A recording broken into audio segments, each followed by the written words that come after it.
I hope you all had a good coffee break and lots of food. It's now my pleasure to welcome our keynote speaker, Hasib Azhan. Did I say that right? That's perfect. Good. Hasib has presented to many companies and organizations throughout the country, but he holds a special place in his heart for libraries, lifelong learning, and reading. So we know he's one of us, one of our kind. Hasib is the son of Afghan refugees who fled to America during the Soviet invasion of Afghanistan. Like many of our community, he is a first-generation American with a special appreciation for all the opportunities that are available to him and to everyone that lives in this country.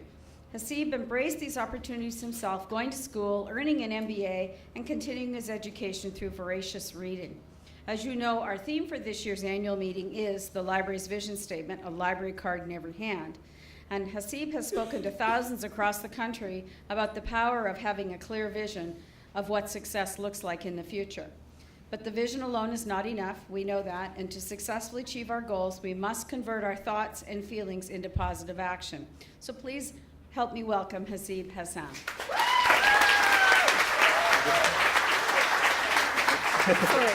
Also, someone left their phone in the men's restroom, so if you're missing your phone, gentlemen, and they think women can't hold their belongings, somebody left it. And it's at the information desk. You can pick it up at the break.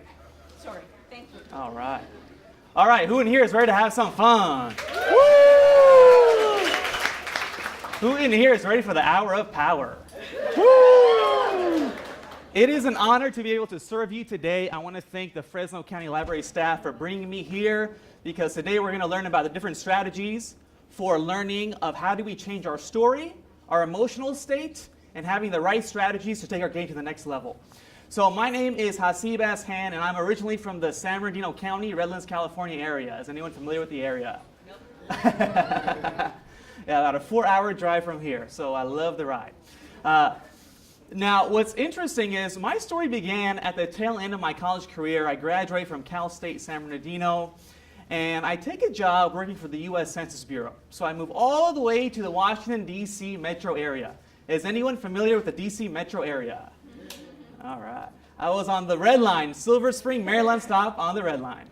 So I love the D.C. metro, very convenient. Now, what's interesting here is I've been working there for several years, and I realized that for the long term, this career path was not for me. So I started thinking, what's the next step for me? What's the next step for me? What's the next step for me? So I kept thinking and thinking and thinking, and I decided to take the plunge, which was to start my own business. It was going to be a staffing and recruiting company, and I wrote my business plan. I take out business loans. And do any of you have friends or family members who run their own business? Now, is the startup phase as glamorous as what it's made out to be? Yes or no? So I learned the hard way. And me and my mindset, I saw the fantasy, and I decided to go all in. And by all in, it meant all in. So I quit my nice, cushy job, and I remember 8 months go by, and I had this thought. So 8 months go by, I quit my job, I go full-time on my business, and I did not even know how I was going to pay my bills. This was a very low point of time in my life, and what happened was I was barely scraping to get by. I had debt collectors call me, I even had my landlord call me, and it kind of reminded me of my college days because I had to go back to my top ramen diet. So at this low period of time in my life, I had negative, emotional, internal chaos, a lot of negative self-talk. The record that was playing in my head was leading me to destruction. I felt like I was a loser. I felt, why did I rush into this? I had no business experience. I didn't graduate as a business major. I was so stupid. What am I doing? The record kept playing over and over and over and over again. It just got to a point where I was sick and tired of being sick and tired. Have any of you felt that way before? Right? Oh, yeah. I was just sucked into my depression, which was normal at that time, but I said if I were to prolong this emotional state and mental state, it wasn't going to lead me to the right direction. And so what was interesting, at this point in time in my life, unfortunately, I was not a voracious reader.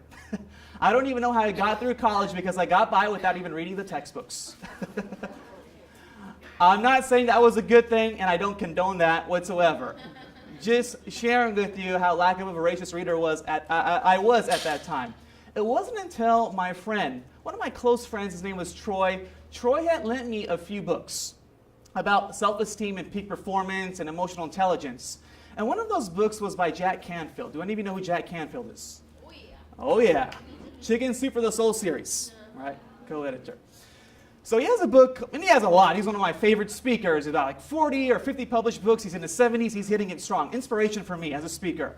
And I was reading one of his books, Self-Esteem, Peak Performance, and he even talks about this. When we are in chaotic, emotionally chaotic, stressful situations, he says we need to do one important thing. And this was the golden nugget that changed the world for me. He says, whenever we're faced with challenging situations or bad circumstances, he says we need to focus 95% of our mental energy, effort, and focus on the solutions. So 95% on the solutions, and he says we only need to focus 5% on our challenges and problems. So 5% on our challenges, 95% on our solutions.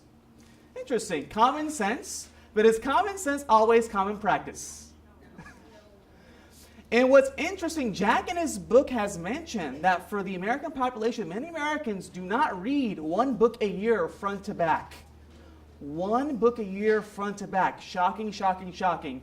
And I was well in that category.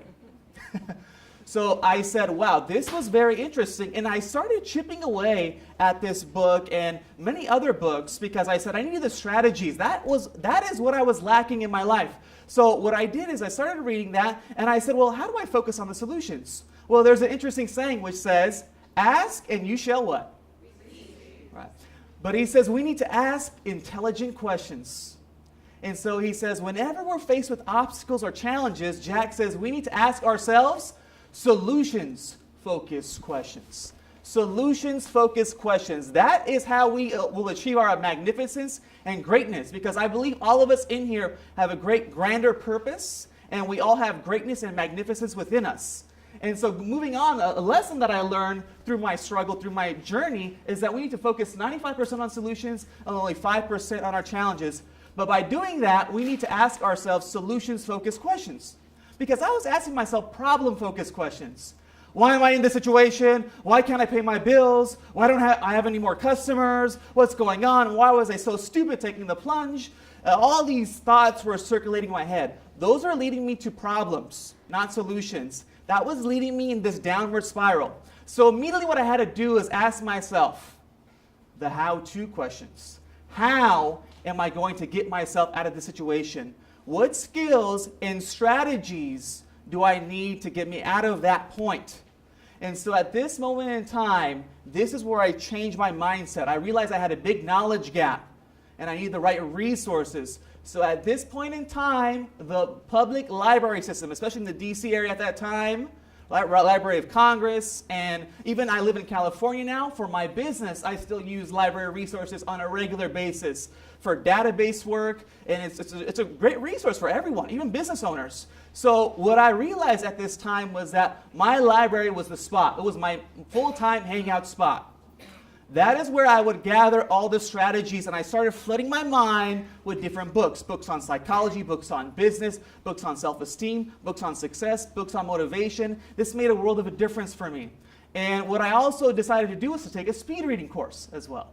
So that also improved my words per minute. I actually doubled my words per minute taking one of those courses. So again, I took it very, very seriously. So lifelong learning is such an essential principle. And I actually learned this by one of my mentors. I'm going to share it with you as we move forward. So I was at this point in time in my life, I realized I needed the strategies. And what I did is I was getting that through different informations and through also seminar programs. I would attend a lot of trainings, a lot of workshops. And as I was going through my struggle, figuring out what's the next step, what do I do? How do I take my business? I was in negative cash flow. How do I grow my business and build my business? So I called, first of all, I was reading books, and I also called my dad. And I know you heard the intro, right? My family escaped communist persecution in Afghanistan during the late 70s. And I called my dad, and my dad says something very interesting. He says, through every adversity, there's a seed of equal or greater benefit. He told me through every adversity, there's a seed of equal or greater benefit. And he says, there is no progress without struggle. He said, son, there is no progress without struggle. And when I hear him share his story with me of how he fled the country, how he had to deal with the death of family members who were protesting against the regime and they were shot through crossfire, how he had to deal with his death of his brother. I said, wow, you went through a lot. And the fact that you could escape this country, you wouldn't know if you were going to ever see your family again, and you come to this country and you didn't speak English very well and you're able to build yourself to be the campus architect for Cal State San Bernardino for 30 plus years to provide for your family. I said, that story in and of itself is always going to be my inspiration. I said, so if he can face those struggles, who am I to dwell upon my struggles? Anyone has comeback power, and I believe we all have comeback power. Right? So we have to be resourceful. It's all about being resourceful. So he gave me these enlightening words, and his story is always inspirational. I'm going to write a book about it someday, one day. It's coming. So there's a whole book there, especially all my entire family, what they had to go through and coming to this country. So very, very grateful. So I said, well, what's my legacy going to be? He came here, he sacrificed his whole well-being, his livelihood to come here to provide for me, so that I need to carry on the torch. So what I did is I